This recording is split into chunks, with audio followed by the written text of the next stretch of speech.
ku isomo rifite umutwe w'amagambo uvuga ngo kugirana isano n'Imana. Urakoze cyane. Kugirana isano n'Imana. Kugirana isano n'Imana.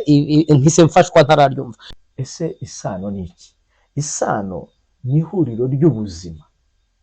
Ni ihuriro ry'ubuzima, ariko iryo huriro rikaba rikozwe n'amaraso. Niyinjijwe ahera cyane n'amaraso y'ihene cyangwa n'ay'ibimasa. Turabashimiye mwebwe mudukurikiye aho muherereye hose, kandi tubifuriza umugisha w'Imana. Tugize umugisha wo guhura n'umukozi w'Imana Pascal. Ntabwo ari ubwa mbere aje kuri iyi channel, dusanzwe tuganira ku ijambo ry'Imana, kandi bamwe mwajye mumpa ibitekerezo binsaba kongera kumugarura kugira ngo akomeze atwigishe. Imana ishimwe cyane. Rero reka nguha akanya usuhuza abadukurikiye. Nongeye kunezerwa cyane, urakoze Paisible. Yanejejwe no kuboneka imbere ya kamera za Seraphim Family TV. Yanezerewe cyane, hari abagiye baduhamagara bakaduha ibitekerezo, ndetse hari na bamwe bagiye badushimira ko ijambo ry'Imana hari icyo riri kugenda rikora mu buzima bwabo. Ibi byose tubishimiye Imana, kubera ko niyo ikora byose, kandi ni nayo yashyizeho uyu murongo kugira ngo ubwoko bw'Imana bukomeze buhumurizwe nayo. Haleluya. Ndanezerewe rero, kandi namwe ndabashimira cyane. Imana ikomeze bakomereza amaboko. Urakoze. Uyu munsi waduhishiye iki? Uyu munsi rero tugiye kuganira ku kiganiro cyangwa se ku cyigisho, kuko twagiye tuvuga kenshi ko ubu ni uburyo Imana yadushyiriyeho, uyu ni umurongo Imana yadushyiriyeho wo kugira ngo tubashe kuganira ku mabanga menshi ahishe mu ijambo ry'Imana.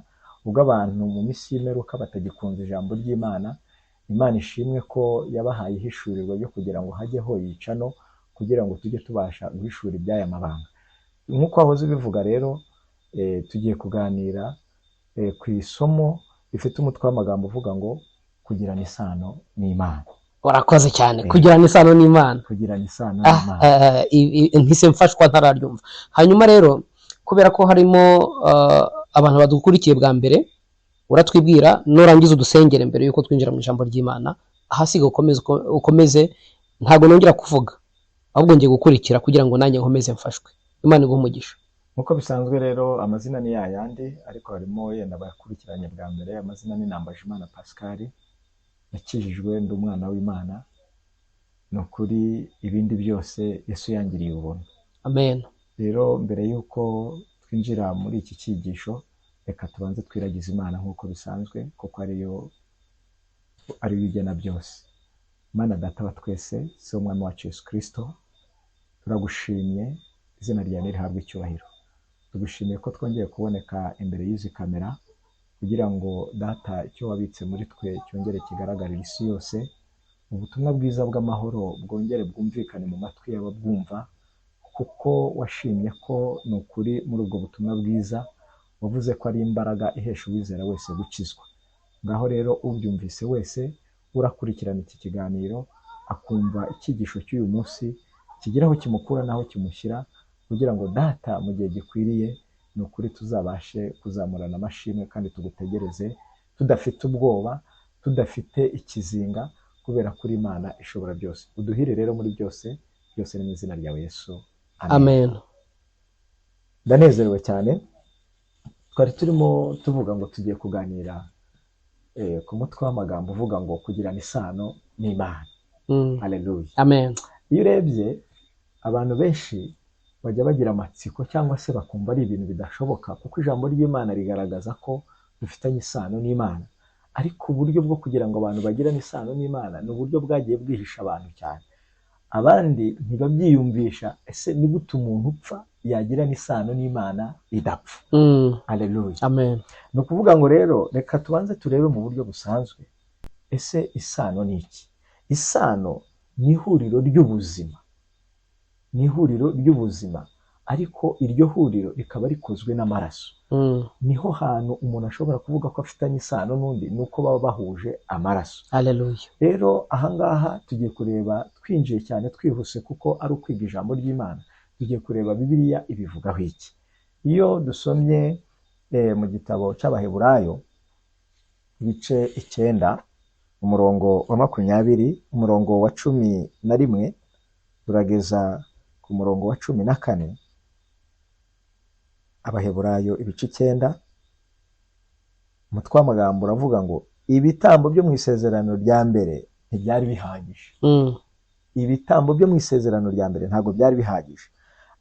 Ariko ku murongo wa 11 habisobanura neza ngo ariko Kristo amaze kuza ahinduka umutambyi mukuru w'ibyiza bizaza, ngo anyura mu ihema rirusha rya rindi gukomera no gutungana rwose, ritaremwe n'intoki. Ibyo ni ukuvuga ngo ritari ibyo mu byaremwe ibi tubonesha amaso, kandi ntiyinjijwe ahera cyane n'amaraso y'ihene cyangwa n'ay'ibimasa, ngo ahubwo yahinjijwe rimwe n'amaraso ye amaze kutubonera gucungurwa kw'iteka. Ngo ahubwo yinjijwe ahera hataremwe n'intoki z'abana b'abantu, ngo ahinjizwa rimwe gusa, ngo n'amaraso ye atari ay'ibimasa, atari ay'ihene, atari ay'intama, ngo kuko yari amaze kutubonera gucungurwa kw'iteka ryose. Haleluya, haleluya. Amen. Ahangaha ni Kristo uvuga.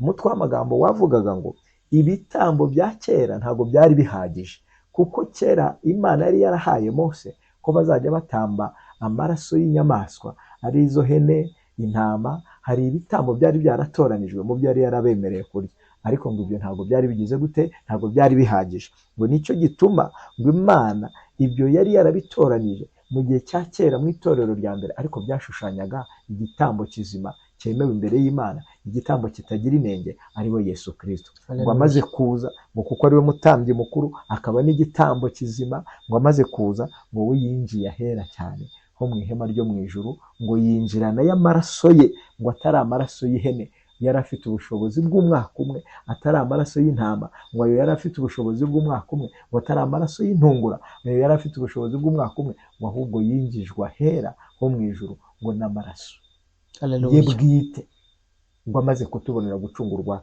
kw'iteka ryose. Murongo wa 13 bavuze ngo iki? Ngo none ubwo amaraso y'ihene n'ay'amapfizi n'ay'ivu ry'inka yiriza, iyo biminjiriwe ku bahumanye ko byeza umubiri ugahumanuka. Ngo none ubwo amaraso y'ihene n'ay'amapfizi, ngo iyo byaminjirwaga mu gihe cya Mose, ngo iyo byaminjirwaga kuri abo bantu, ngo ayo maraso y'ihene ngo yari afite ubushobozi bwo guhumanura imibiri yabo ikahumanuka. Ngo ku murongo wa 14 ngo nkanswa amaraso ya Kristo. Haleluya. Amen. Haleluya. Amen. Ngo nkanswa amaraso yande ya Kristo. Ngo none ubwo amaraso y'ihene yabashaga gusukwa ku gicaniro agahumanura imibiri y'abantu, ngo igahumanuka, ngo noneho ngo nkanswa amaraso ya Kristo, ngo witambye rimwe gusa, ngo atagira inenge, ngo nazarushaho kweza imitima yacu akayezaho imirimo ipfuye. Izina ry'Imana nirihabwe icyubahiro.